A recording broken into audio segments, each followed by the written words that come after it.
last time I was in this hospital, there were thousands of people taking shelter there. I mean, look at this place. I'm James Elder, UNICEF Global Spokesperson. Right at this moment, I'm in Al-Mawasi, Khan Yunis. Unfortunately, every time I'm here, things are worse. The bombardments have not stopped. So we're nearly a year in of something like 40 girls and boys killed every day for a year. And when UNICEF called that last year a war on children, we didn't do that as a headline. We did that based on evidence. We did that based on data. Compared to all other crises where we're on the front lines, this one has a numerical, grossly disproportionate impact on children. Yes, that's due to the density of the Gaza Strip. It's also due to the indiscriminate nature of this war. And it's ongoing. There's been a normalization that children, families are enduring this.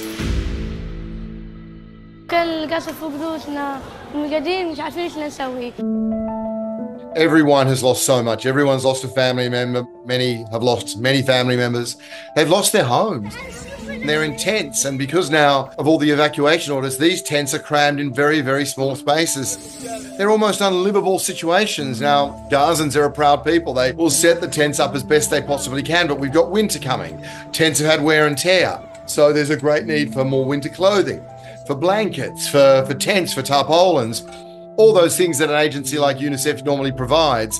But in the case of Gaza, we have so many restrictions and delays and obstructions on getting them in. There is no time to wait for that. It's going to be a wet winter. It's going to be a cold winter. At the very least, they need to be protected from the elements. UNICEF has such a breadth of what it does. I'm meeting a lot of families who have been displaced so many times, hence that work UNICEF does on cash. 1 in 3 people here have received cash.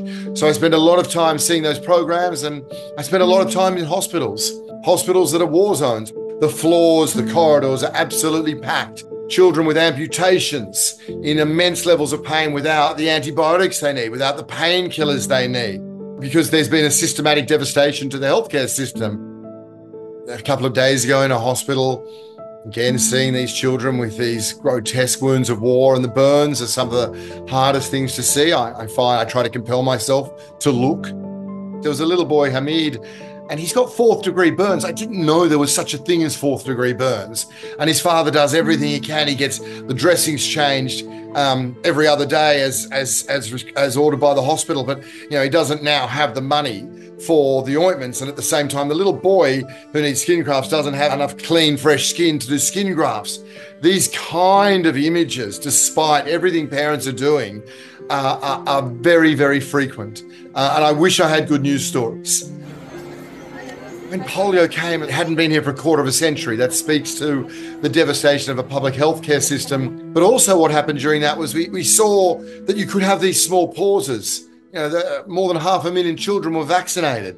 We saw what could happen when there is a humanitarian pause.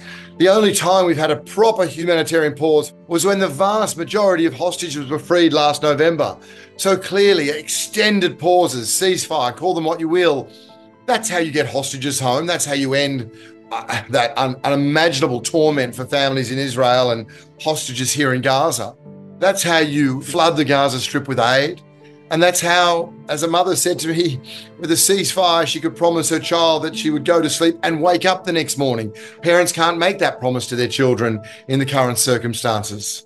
اجينا هنا على المدارس ما لقيناش ولا حاجه، لا مي لا اكل لا شرب ولا حاجه، احنا نمنا على الارض احنا واولادنا. There's a real fear now that things are being normalized, and there is absolutely nothing normal about what Palestinians are enduring. There hasn't been enough of a window into day in, day out about what Palestinians are enduring. I do often see reports that only cover the political environment without managing, again, to mention, for example, if we're now at like 14,000 children killed, that probably should be headline news every day. The killing of so many children in Gaza will not bring peace to the Middle East. It's always going to be a political solution at some end.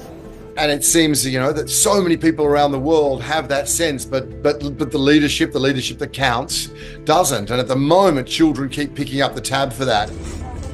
We're in a really, really dark period right now where you could lose a generation of children here, and that would be catastrophic for Gaza, for Palestinians, for the region. So, and all these things come back to, unfortunately, what must sound very frustrating for people to keep hearing, but, is the only ultimate full-time solution, which is a ceasefire. But that decision sits with a few people. And whilst they delay and basically obstruct something like that, then it's children who keep picking up the tab. Certainly, Palestinians feel like they're forgotten. They don't feel like they've been humanized in the most simple sense. Now, I, of course, respond that it's extraordinary from, around the Western world just how much outrage there is at this ongoing war. They have a great sense of alliance with a nation like the US, and they don't understand at all how this would be allowed to happen. Certainly, Palestinians, some have absolute hope. That's all they've got. They say they continue to have hope, and that's their fight. Others, I speak to young people who literally say, I hope the next missile hits my tent. They are so absolutely done with this. But I think their overriding message is that they have hopes, they have dreams, and they have a sense of courage and resilience. And they feel that it's ignored by the West, and that they basically have been abandoned. I have hope when I see the nutrition workers and the child protection specialists and the psychologists and the health workers day in, day out go to serve their communities. But in terms of a political decision right now coming to end this horror show, it's harder. It seems some way in the distance. Very sad to say.